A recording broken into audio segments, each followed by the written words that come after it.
Human beings are connected to the divine light through the ruh, spirit, which Allah breathed into us. Our soul is caged in our body and yearns for freedom. Dhikr, reflection, ibadah, and devotion through literature are practices that draw the soul closer to that light.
بشنو از نی چون حکایت می کند، از جدایی ها شکایت می کند.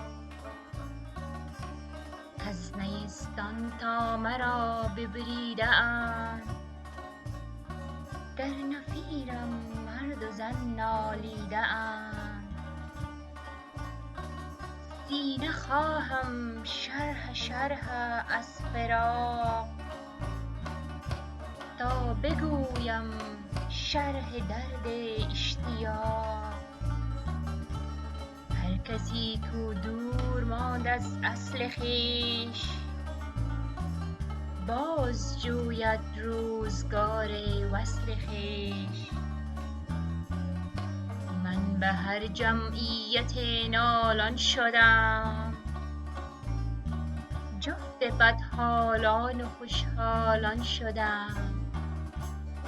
جفت بدحالان و خوشحالان شدم.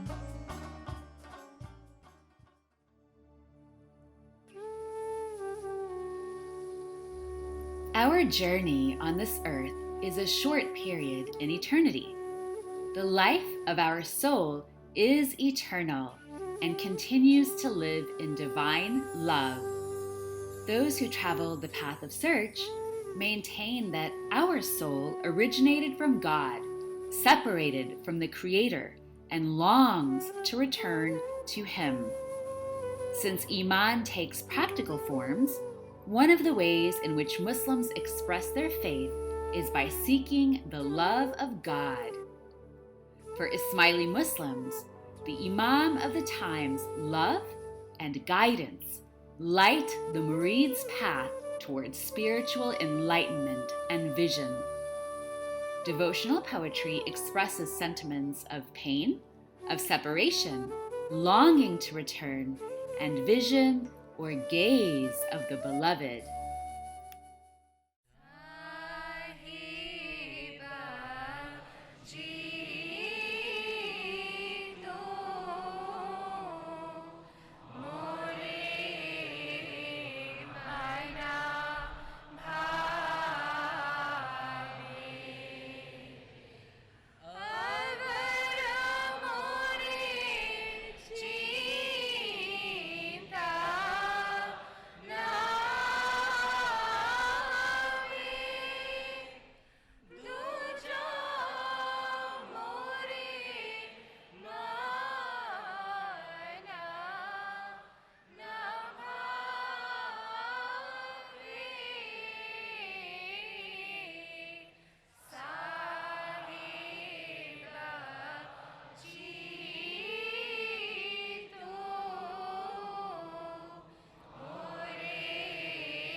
Shah के घारे रे उमायो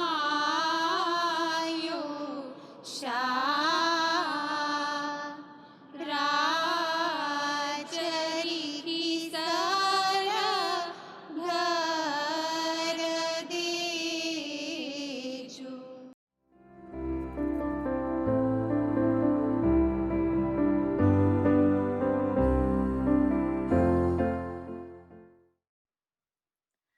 Bismillahirrahmanirrahim.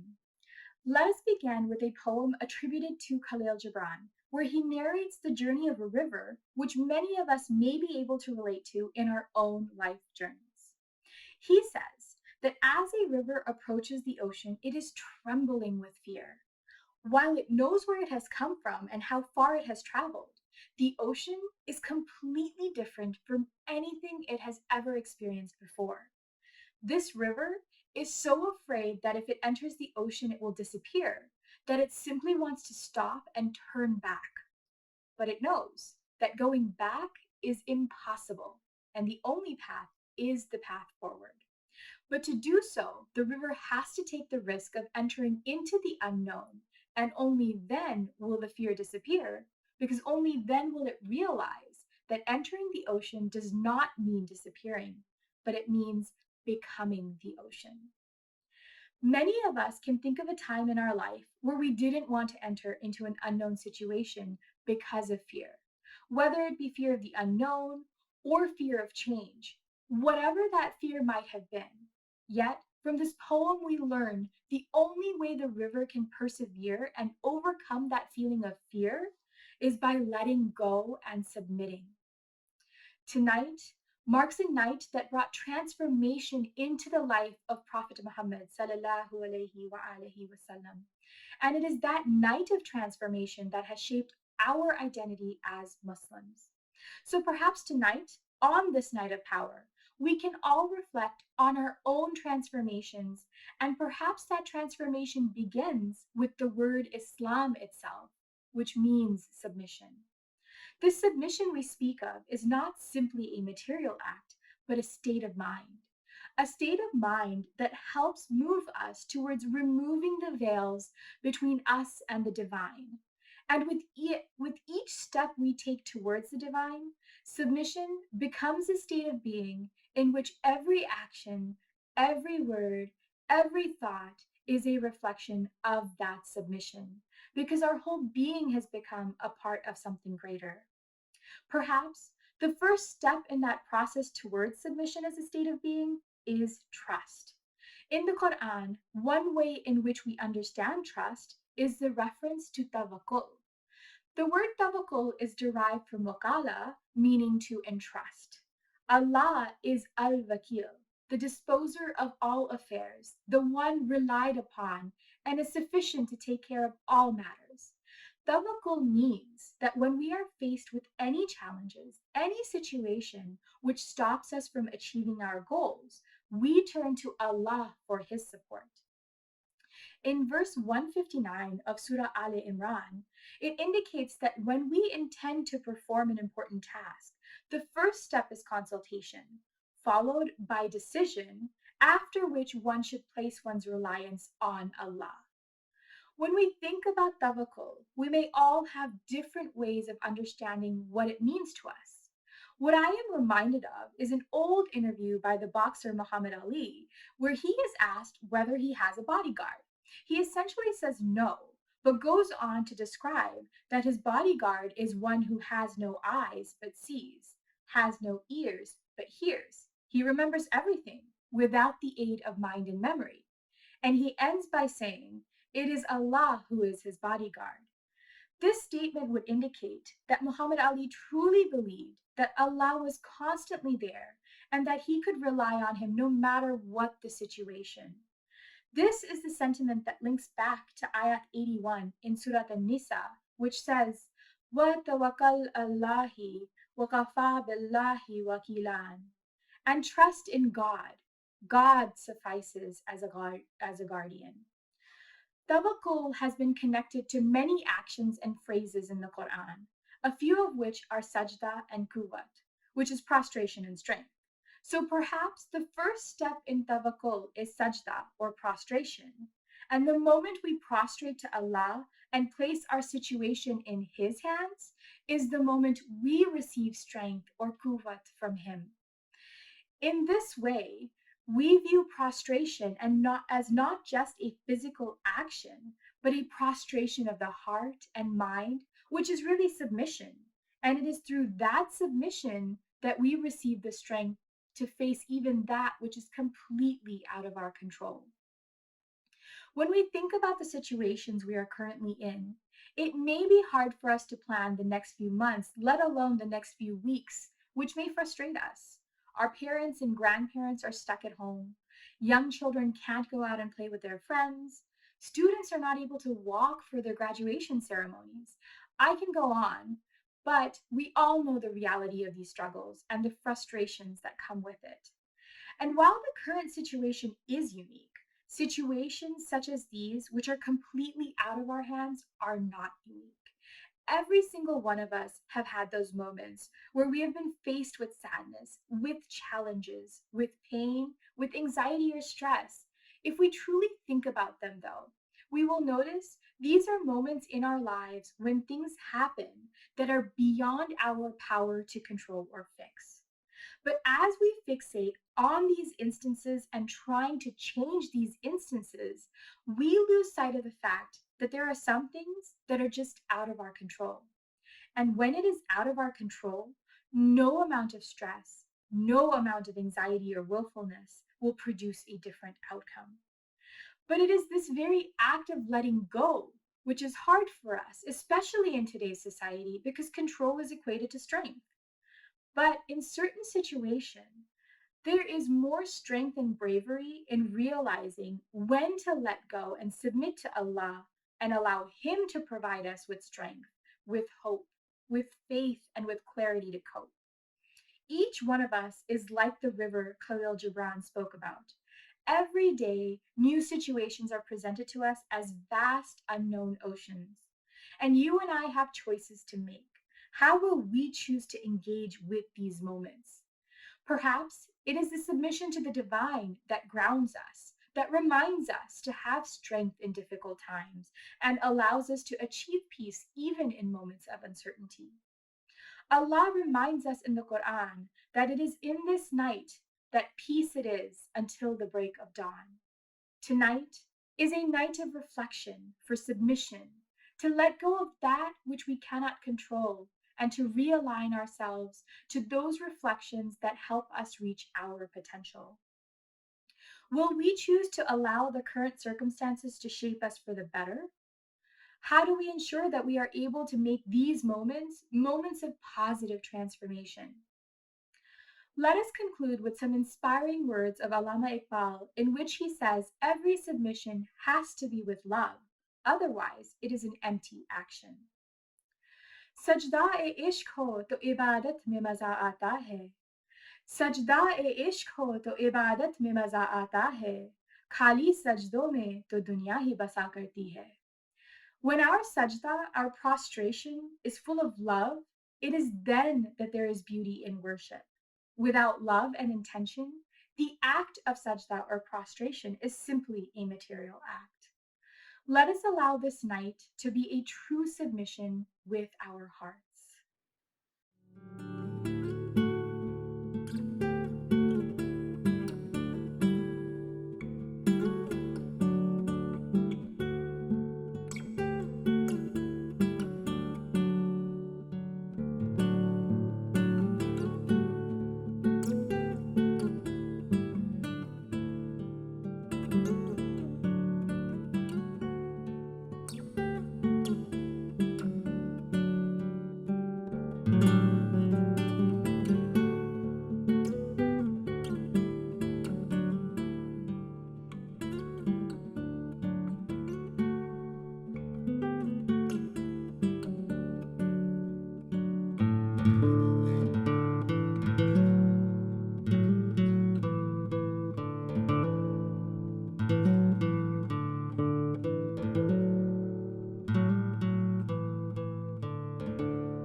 Valley of Unity. In the next valley, the birds were overjoyed to find themselves together again. They danced and swirled around each other, singing at the top of their voices in the Valley of Unity. Here, everything that had been broken into pieces became one again. The birds had been separated like tiny drops of water above the ocean. Now they came together to rise as one mighty wave. On the shore, the birds noticed a wonderful palm tree made of wax. It was decorated with 100 colors. A woman came along and began to squeeze the tree. After some time, all the colors became one. The tree was no more. Only the wax remained. The birds looked at themselves. They too were made of 100 colors. If they looked within themselves, would they find something that was the same? The birds searched for a long time. At last, the answer came to them. When they looked deep inside one another, they no longer saw different birds with different shapes and colors. Instead, they found that they were one. The Valley of Astonishment. Not many birds had made it this far. The few who remained did not know where they were. In the Valley of Astonishment, it was day and night at the same time. The birds found that they were in the middle of the valley, and yet as its ends. They could not tell whether they were sad or happy, dead or alive. While crossing the valley, the birds felt as if they were in a strange dream. They could not understand what they saw. Nothing like this had happened to them before. Never had there been a more astonishing mystery. While hearing nothing, they heard everything. While seeing nothing, they saw everything. What they saw, they would always remember. The Valley of Death. At last, after many years, the birds came to the seventh and final valley. Of all the valleys, this was the most astounding. Thousands of shadows disappeared in a single ray of sunlight. Thousands of waves melted into a vast ocean. The birds saw 3 moths dancing around a candle. The first moth looked on from afar, curious to know what the flame was. The second grew very hot as it came close. It still did not know everything about the flame. The third lost itself in the flame. It alone knew the flame's secret. The birds remained in the Valley of Death for a long time. They were the shadows becoming one with the light, the waves melting into the ocean, the moths dancing in the flame. Thousands of birds had set out on the great journey to find the Simurgh. Almost all of them had disappeared. Some had died of thirst, others were scorched by fire. Some were eaten by tigers, others had died of hunger. Of the thousands, only 30 birds remained. Tired, confused, and frightened, they finally arrived at the palace of the Simurgh. The palace shone with thousands of suns, each one more brilliant than the other. Millions of moons and stars glittered on its walls. "O Simurgh, you who are brighter than the sun," cried Hoopoe, "please may we enter your palace?" The keeper of the Simurgh's court opened the gates. "What do you want here, you good-for-nothing flies?" he thundered. "Go away, the Simurgh does not want to see you." The birds were shocked. Was the Simurgh turning them away after they had traveled for so many years to see him? Did the Simurgh not feel the love that they had for him? How could he refuse to see them when all they wanted was to gaze at his face for a few moments? "O keeper of the court," they pleaded, "if you turn us away from the Simurgh, where will we go? We cannot fly anymore, for we have no wings left." On hearing these words, the keeper smiled. He had only been testing them. He began to draw back 1,000 veils, revealing light upon light. With each veil that was lifted, the birds entered a new world. As they passed through the veils, all they had done and everything they had been was washed away, until, finally, when the last veil was drawn aside, they saw the Simurgh. What was this? Were they looking into a mirror? Was this some kind of a trick? They could not understand it. "The Simurgh is none other than myself," exclaimed each bird. There they were, the 30 of them. And there was the sea, 30 Murg birds. They gazed upon their king, not knowing if they were still themselves or the Simurgh. The Simurgh finally spoke to them. "You who are 30 birds did well to be so full of love for me," he said. "This, along with the lessons of my valleys, brought you to me. O 30 birds, I am truly none other than you, but I am more than you. Come and be one with me forever," said the Simurgh, stretching out his beautiful wings. And so they did. The 30 birds simply and happily lost themselves in the Simurgh forever.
To all my spiritual children who are present here today, and to your families, wherever they may be, I give my most affectionate, loving blessings for barakah and the resolution of whatever difficulties you may be facing.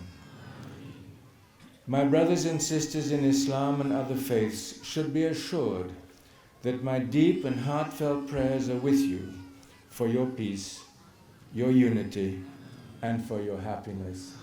Kanavadan, Kanavadan, Kanavadan. I also convey to you my warm gratitude for the magnificent copy of the Ottoman Quran Sharif that you have given to me. It will be a wonderful memory of my Golden Jubilee to Syria. Kanavada, Kanavada, Kanavada.